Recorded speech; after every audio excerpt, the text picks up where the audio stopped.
"Can I have lunch with you at least once, Daddy?" The question came from a voice so small it barely reached across the table, but it hit like thunder inside the most exclusive restaurant in New York City. Forks froze midair. The pianist's hand stopped on the keys, and every head turned toward the little girl standing in a rain-spotted poncho, clutching a torn paper bag and staring up at one of the richest men in America. What happens next will break your heart, challenge your idea of family, and make you question how one lunch could change two lives forever. Before we go on, tell me, what would you do if a stranger's child called you Dad in front of everyone? Ethan Ward didn't believe in surprises. He built his billion-dollar tech company on predictability algorithms that forecast human behavior models that told him what people wanted before they did. His schedule was precise, down-to-the-minute power breakfast at 7:33, investor calls before noon lunch at 11 Madison Park, by the window overlooking Madison Square Park. He never changed tables, never changed plans. Until the rain came, and so did she. She couldn't have been older than 6. Blonde curls clung to her forehead, her sneakers left polite puddles on the marble floor, and her eyes, soft hazel and too calm for her age, met his without blinking. She held a small piece of cardboard in her hands, edges bent from being carried too long. When she reached Ethan's table, she didn't smile, didn't ask permission. She just said, "Can I have lunch with you, at least once, Daddy?" Every sound in the restaurant seemed to fade. Ethan's mind clicked into defense mode. Public relations risk possible setup, someone filming this already. He glanced toward security, but the girl raised her hand as if commanding the room. "I have a ticket," she said seriously, placing the cardboard on his plate. It was cut from a cereal box tied with red string. In uneven handwriting it read, "Good for one lunch. Redeem with Ethan Ward." Ethan stared at the words, unsure whether to laugh or panic. "Who sent you?" he asked quietly. "My mom," she said, her voice steady. "She said if I asked the right person the right way, they'd listen." Her name was Lila, and for some reason he couldn't explain, hearing her say it made something inside him shift. She looked nothing like the children in his board members' Christmas cards. There was no gloss to her, no coached charm. Just a raw, innocent certainty, as if the world had told her no too many times, and she'd decided to try yes on her own. "Where's your mother?" Ethan asked. Outside, Lila replied. "She said I should go first. I'm braver." He almost smiled, then caught himself. "Lila, I think you have the wrong man." "Maybe," she said. "But you're the one my mom used to talk about when she said some doors only open once." She lifted her sketchbook and began to draw right there on the napkin, a crooked heart split in two with a tiny compass in the middle. She said, "If I ever met you, to give you this." From her pocket, Lila pulled out a small silver locket, half a heart polished smooth from years of being held. Ethan didn't touch it, but his chest tightened anyway. It was the kind of detail his logical mind hated, too sentimental, too impossible. And yet, when he looked at her again, he saw something unsettlingly familiar. The tilt of her chin, the small freckle near her temple. The maitre d' hovered nearby, waiting for Ethan to signal what to do. For a moment, he thought about standing up, calling security, ending the scene before the tabloids could spin it. But then Lila did something that stopped him cold. She reached across the table and placed her small hand over his. Her fingers were cold, trembling slightly, but her eyes were sure. "I only need one lunch," she whispered. "Then you can go back to your world, and I'll go back to mine." Ethan didn't know why, but he nodded. Maybe it was guilt. Maybe it was curiosity. Or maybe it was because something about the word "daddy" from her lips didn't feel like a mistake. "Fine," he said quietly. "One lunch." The maitre d' exhaled relief and hurried away. Lila climbed into the chair across from him, feet dangling above the floor. She pulled a sandwich from her paper bag, a simple peanut butter one wrapped in wax paper, and set it neatly in front of her. "I brought mine," she said, serious as a diplomat. "So you don't have to spend your money." He studied her for a long moment. The city skyline reflected in the window behind her, all glass and distance. "What's your mother's name?" he asked finally. Lila hesitated, then opened her sketchbook again. On one page drawn in crayon was a woman's face, warm eyes, tired smile, and underneath one word, Maya.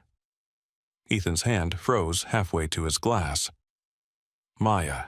The name hit like an old wound pressed too hard. He hadn't heard it in 6 years.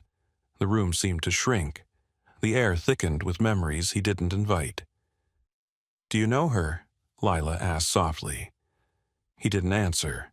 Instead, he looked down at the cardboard lunch ticket, then at the locket on the napkin, then at the girl whose gaze refused to look away. He saw a reflection of something he'd lost, the kind of innocence that doesn't beg, just believes. When their food arrived, Lila didn't touch hers. She folded her hands and said, "Before we eat, can we make a toast?" "A toast?" he repeated. She nodded, lifting her small paper cup of water. To the day the right question got asked. He raised his glass, unable to find words. Outside, rain slid down the windows, turning the city into a watercolor blur. Ethan's phone buzzed his assistant, his investors, his next meeting, but he silenced it. For the first time in years, he didn't care about being reachable. The waiter brought the check at the end, discreetly placed it beside Ethan's plate. There was no amount listed, just a single handwritten note. "For everything you forgot, Maya." Ethan stared at it, the blood draining from his face. Lila waited patient and quiet, her sandwich untouched. "Is she okay?" he asked finally. Lila's voice trembled just slightly. She said to tell you she's tired, and she wants to see you if you still remember where she lives. The city outside seemed to fall silent. Ethan looked at the frozen watch on his wrist. It had stopped at 12:14 the moment she'd walked in. He slid the IOU into his wallet and stood. "Finish your sandwich," he said gently. "Then we're going to find your mom." And for the first time in years, the man who controlled everything stepped into something he couldn't predict. Ethan hadn't walked through Madison Square Park in years. It was the kind of place he used to cross only in a car window, trees, as a blur faces its shapes. But that morning, he walked alone beneath the gray canopy, the air cool and wet, the kind of New York day where the city seemed to whisper instead of shout. He carried Lila's crayon sketch folded in his pocket, the compass, the heart, the single word, Maya. He didn't know what he was looking for. Maybe confirmation that the girl wasn't real. Maybe proof that the universe hadn't played a cruel trick. But every few steps he saw something that pulled him closer to believing, the way the rain turned the pavement silver like her eyes, the reflection of a mother and daughter sharing a pretzel, the sound of a child's laugh that cut through the city's noise. Ethan followed the path toward the Flatiron where Lila had drawn her compass. The napkin was now smudged, the pencil marks soft, but he could still read the north line. He stopped at the corner of 5th and Broadway. A violinist was playing under the scaffolding the same song Lila had hummed quietly while they ate, soft, almost haunting. He stood there for a moment, the melody pulling him backward through years he'd buried under spreadsheets and stock options. He took out his phone and searched her name, Maya Brooks. Hundreds of results. A few LinkedIn profiles. None matched the woman he remembered. He tried the company archives the years before Ward Labs became a tech empire. There she was, Maya Reynolds, marketing analyst, 2016-2019. The photo hit him like a punch to the ribs. The same brown eyes, the same calm smile. A note in the HR file, resigned unexpectedly. No reason listed. He scrolled further, but the more he looked, the colder his stomach felt. There were rumors. A data breach, a confidential leak. Someone had been blamed, but the report was sealed. He remembered fragments a whisper from his COO, Serena Pike, saying it had been handled. He hadn't asked more. He'd been too busy expanding into Asia, chasing a valuation that made headlines.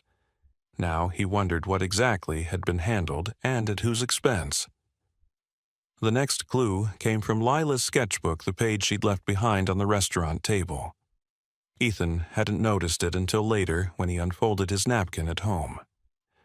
Drawn in the thick blue crayon was a line connecting 4 spots, a park, a bridge, a market, and a bench marked with a star.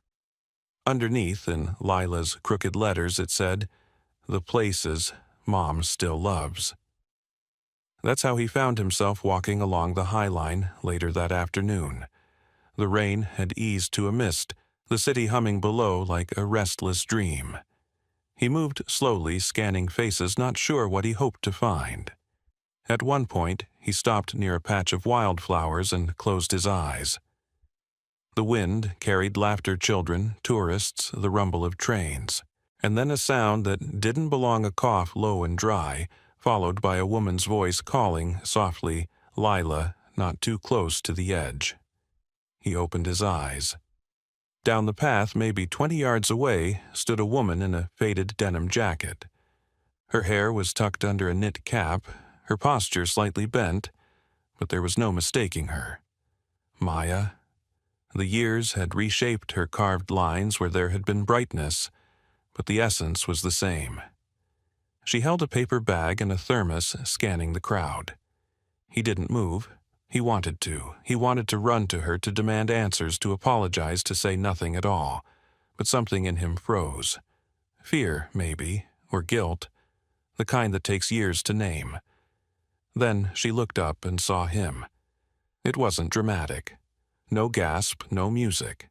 Just recognition, sharp and quiet. Her eyes widened, then softened, as if she'd already rehearsed this moment in her mind 100 times. She didn't wave. She didn't smile. She simply turned, guiding Lila by the hand, and walked away. Ethan followed. Not too close, not too far. Through Chelsea Market, past vendors shouting about bagels and spice blends, into the rain again. He watched them stop by a flower stand, Lila picking a daisy from a bucket, Maya paying in coins. For a moment they looked like any mother and daughter in the world. Ordinary, untouchable. He wanted to call out her name, but something held him back. Maybe it was shame. Maybe it was the memory of his assistant handing him a folder 6 years ago saying, "There's been a problem with one of your analysts," and how quickly he'd moved on to the next meeting. He had believed what he was told, that the woman in question had mishandled data. He hadn't checked the facts. He hadn't looked into her eyes to see the truth. Now, seeing her like this, he realized he had believed the convenient version of the story, the one that let him stay clean. He reached the crosswalk as the light turned red, watching Maya and Lila disappear across 10th Avenue. His phone buzzed. Serena Pike. He hesitated, then answered. "Ethan, you missed the board meeting," Serena said briskly. "The investors are asking questions about your absence." "I'll handle it," he said, still watching the mother and daughter vanish into the mist. Handle what she pressed. Something I should have handled a long time ago. He ended the call and pocketed the phone. Later, in his penthouse overlooking the city, Ethan sat in front of his computer, drenched in the kind of silence that comes after a storm. He zoomed in on an old photo he'd found in the company archives, an annual gala. There he was, smiling stiffly for the camera. Behind him, at the edge of the frame, Maya half turned, laughing at something out of view. He printed the image and laid it beside Lila's crayon map. 4 dots, a park, a bridge, a market, a bench, and 1 small star. He took a pen and drew a circle around the star, whispering to the empty room. "Where were you trying to lead me?" Lila, he didn't have an answer yet. But for the first time in years, Ethan Ward felt something he didn't expect. Uncertainty mixed with purpose. He looked out over the city lights, his reflection faint against the glass. Somewhere out there, Maya Brooks was still breathing the same air, still walking those same streets, and a little girl had drawn him a map back to both of them. The compass on that napkin had pointed north. But maybe north wasn't a direction. Maybe it was a person. The next morning, Ethan stood across the river on Roosevelt Island, his coat drawn tight against the wind. The skyline shimmered across the water. The city that had once made him feel powerful now looked distant, unreachable. He'd followed Lila's map to the edge of a quiet neighborhood where the buildings leaned close together as if keeping each other warm. That's where he saw it, a small apartment with a rusted balcony and a flower pot struggling to stay alive. The mailbox read, M. Brooks in faded ink. He didn't knock right away. He stood there for almost 10 minutes staring at the chipped paint on the door, thinking about what waited on the other side. When he finally raised his hand, the door opened before he touched it. Maya stood there. For a moment, neither spoke. The years between them hung in the air, heavy and unkind. She looked thinner, paler, but there was still that calm strength in her eyes, the same steadiness that once made him feel grounded. She didn't look surprised to see him. Maybe she'd been expecting this. "I wasn't sure you'd come," she said softly. "I almost didn't," he admitted. "But Lila," she told me. Maya's lips curved slightly. She has a way of opening doors that should stay closed. Her apartment was small but warm, filled with mismatched furniture, and the smell of something herbal tea, maybe. Lila's drawings covered the wall, suns, hearts, and one picture that made him pause. It was the three of them, hand in hand, under a sky full of stars. The drawing was signed Lila Ward. He turned to Maya, who was pouring tea into 2 chipped mugs. "She thinks my last name is hers." She doesn't think, Maya corrected quietly. She hopes. He sat down at the table, his throat tightening. "Why didn't you tell me?" Maya took a long breath before answering. "Because you didn't look for the truth when it mattered." Her tone wasn't angry. It was tired. "Do you remember what happened 6 years ago?" He nodded. "There was an internal investigation, a data breach. They said it was me." He swallowed hard. "I didn't believe it. I just didn't know how to help without risking your name," she finished for him. "You didn't have to believe it, Ethan. You just had to ask." He didn't argue. There was nothing he could say that wouldn't sound hollow. She set the tea in front of him. Her hands trembled slightly, and he noticed the faint bruises on her wrist, the way she pressed her palm to her chest when she coughed. "Are you sick?" he asked quietly. She hesitated. "Lupus?" "It's under control when the meds cooperate." He looked around. The apartment told its own story. Half-empty pill bottles, a stack of unpaid bills tucked under a candle, a child's backpack hanging by the door. She had been fighting alone. "I can help," he said finally. Maya shook her head.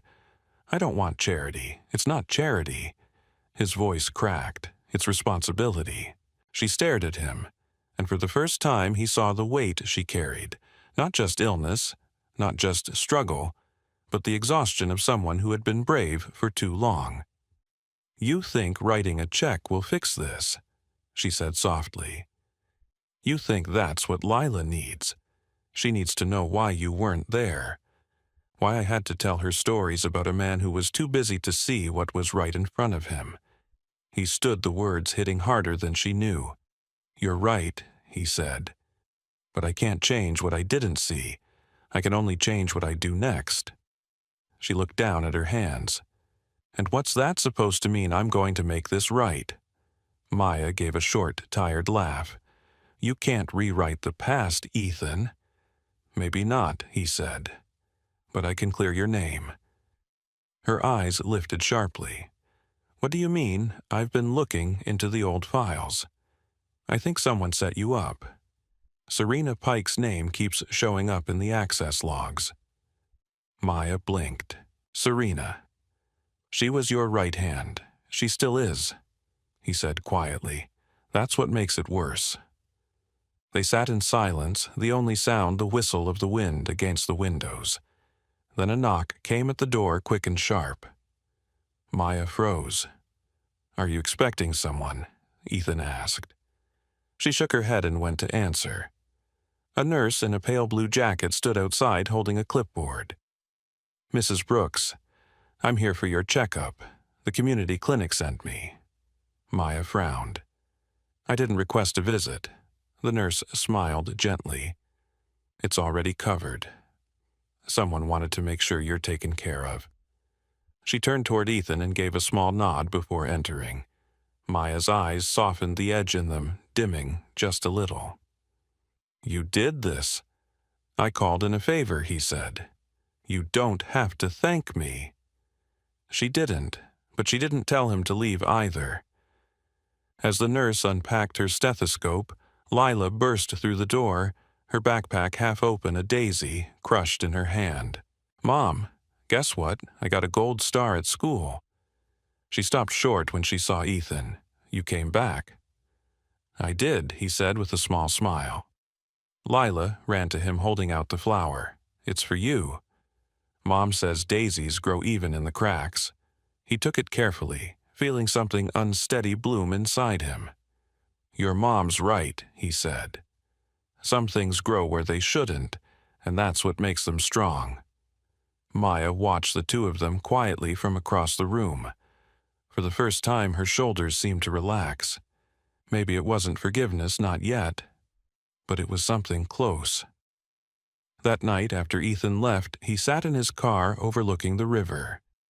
The city lights shimmered on the surface like scattered memories. He opened his phone and sent a message to a private investigator he trusted.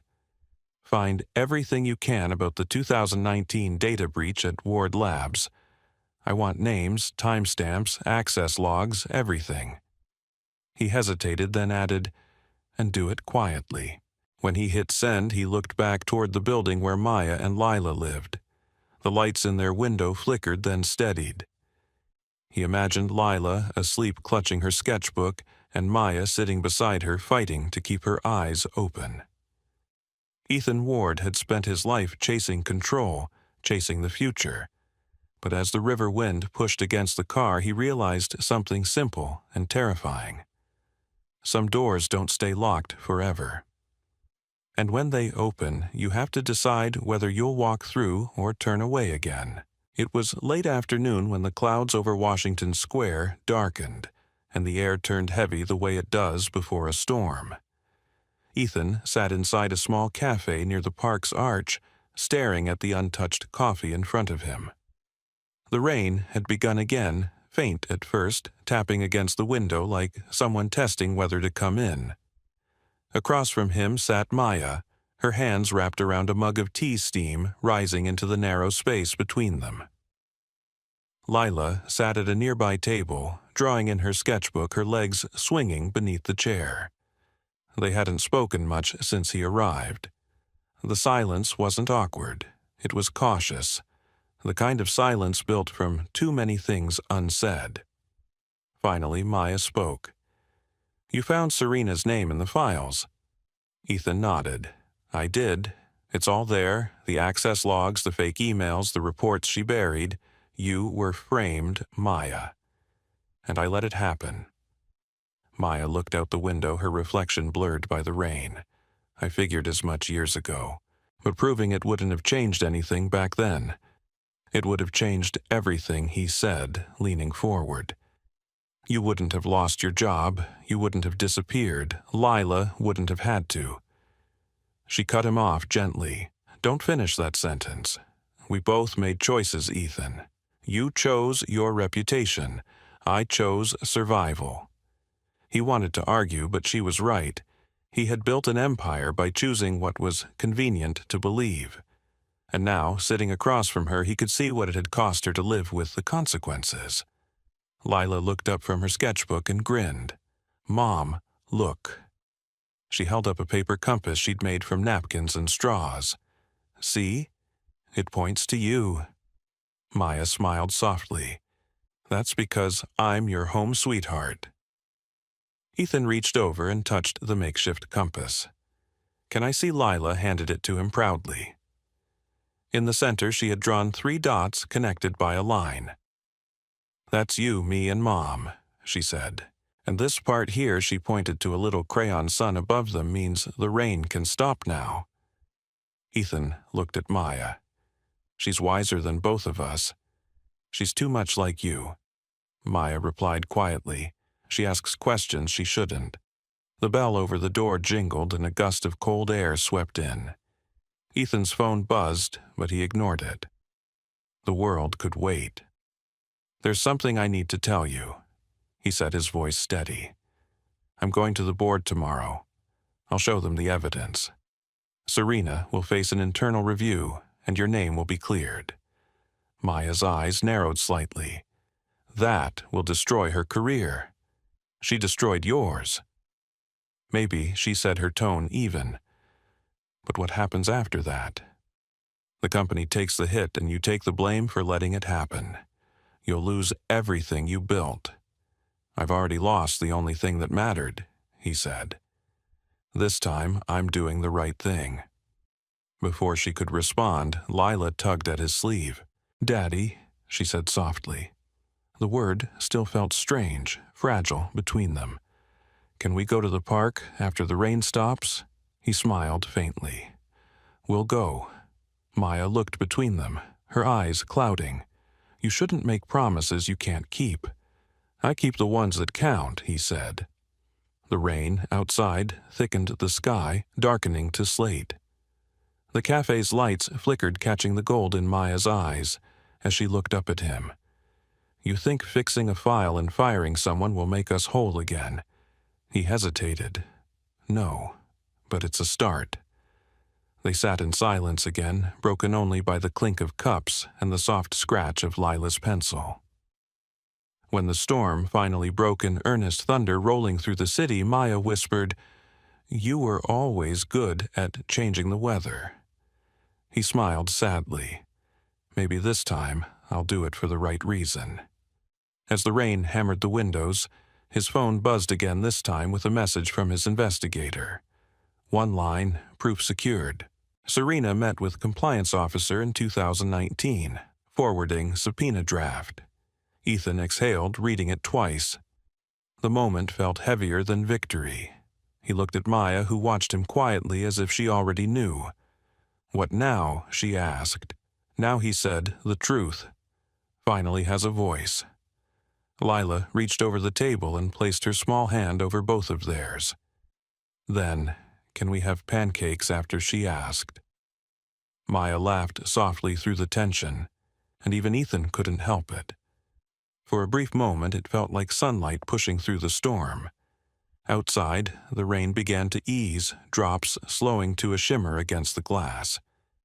The city exhaled the sky, lightening in patches. Ethan looked out and said quietly, "You were right, Lila. The rain really does stop."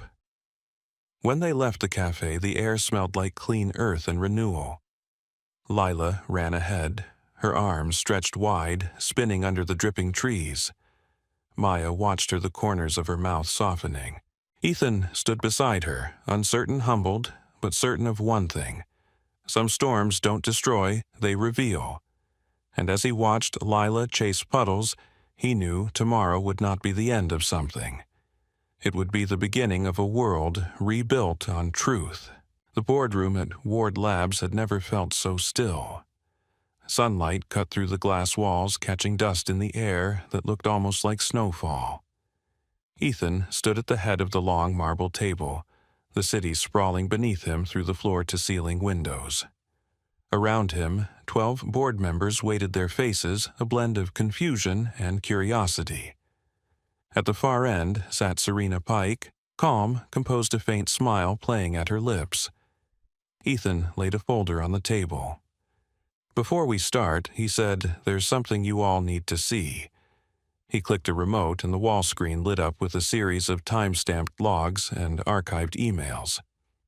"These are internal records from our 2019 breach. For years we believed the incident originated outside, but it didn't." He paused, meeting each person's eyes. It came from within this room. A ripple moved through the board. Serena's expression didn't change, but her fingers tightened on the edge of the table. Ethan continued, his voice steady.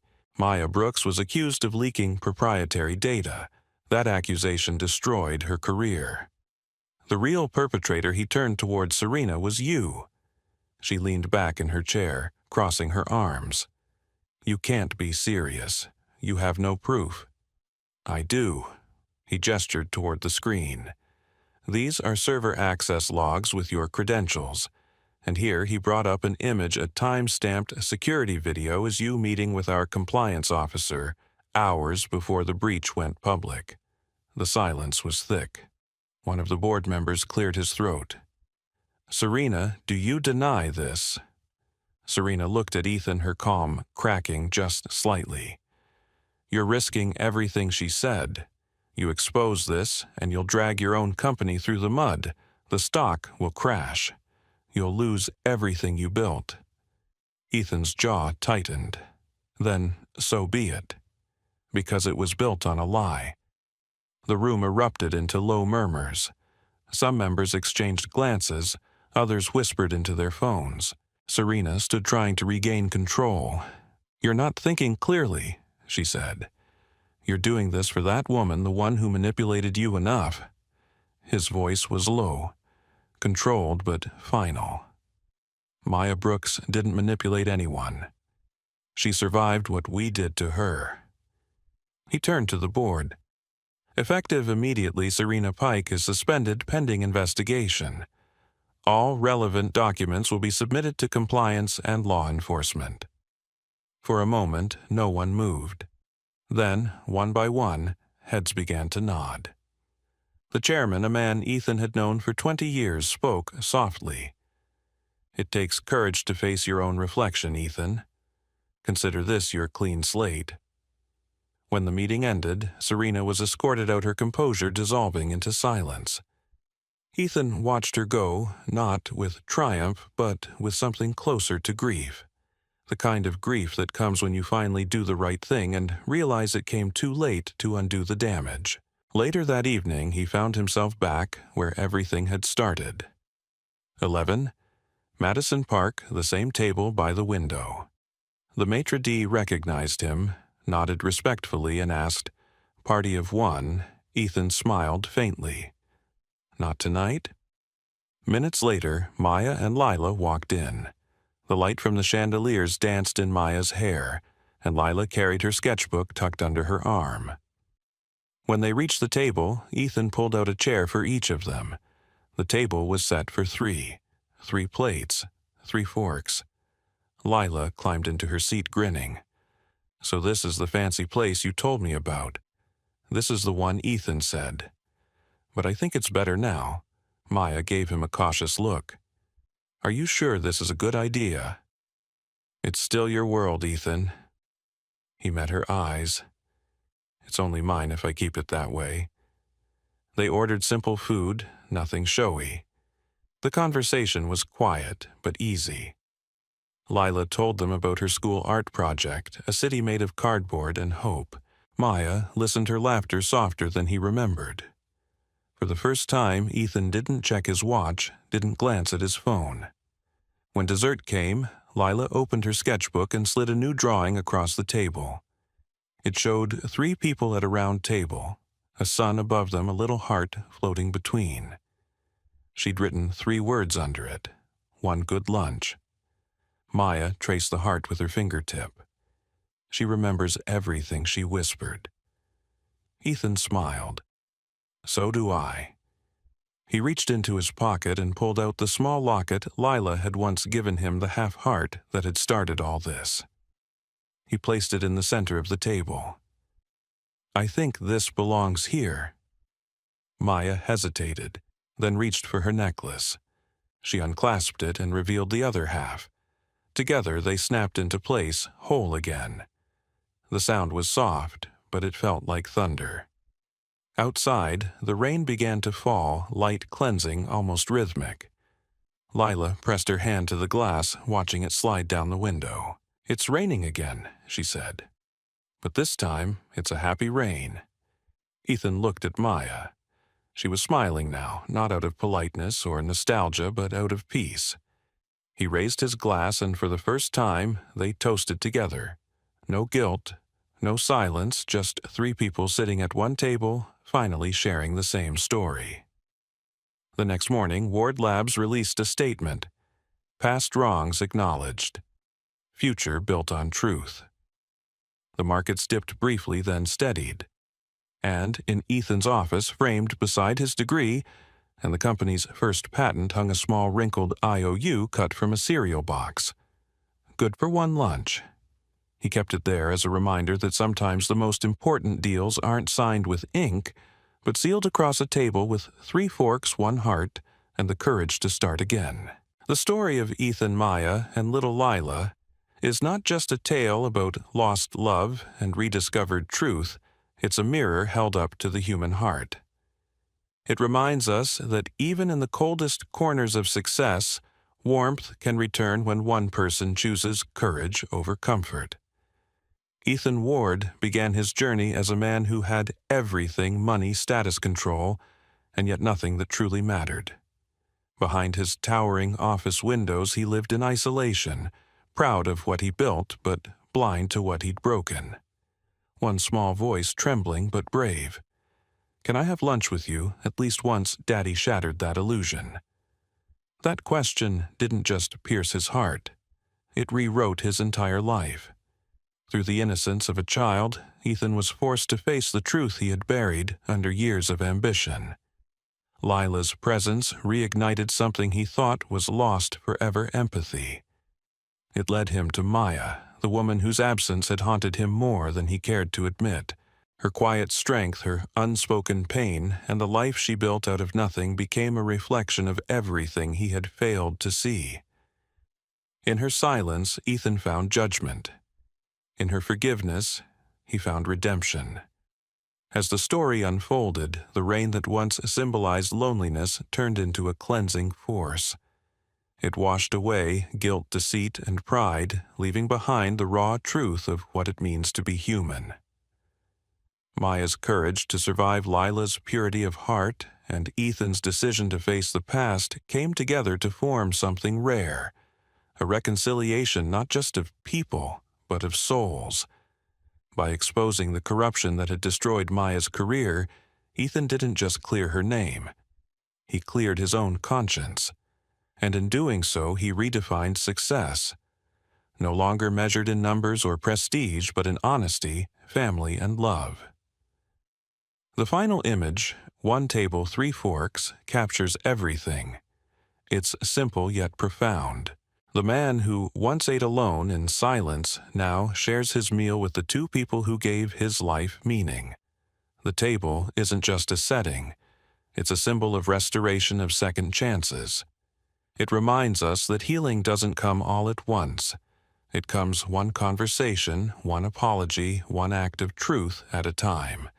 And sometimes it takes the courage to sit down and eat together to realize what's been missing all along. From this story, we learned that redemption is never too late, but it is never free.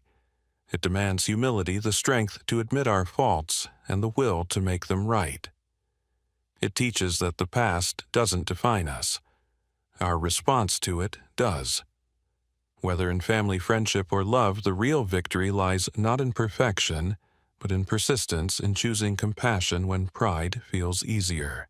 In today's world, where so many chase validation over connection, Ethan's journey reminds us to slow down, to look around, and to listen. Really listen to the people who quietly stand beside us. It's a call to remember that the true measure of a life well lived isn't found in the titles we hold, but in the hands we hold. And maybe there's a Lila in all of us, a voice still small, but brave enough to ask for love, to ask for attention, to ask for one more chance. If this story touched your heart, if it reminded you of something or someone worth fighting for, don't keep it to yourself. Leave a comment below, tell us where you're watching from, and share what this story meant to you. And don't forget to subscribe to our channel. Every like, every share, every comment gives us the strength to bring you more stories of love, hope, and redemption. Because somewhere out there another story is waiting to remind us that no matter how far we fall, love always finds a way to bring us home.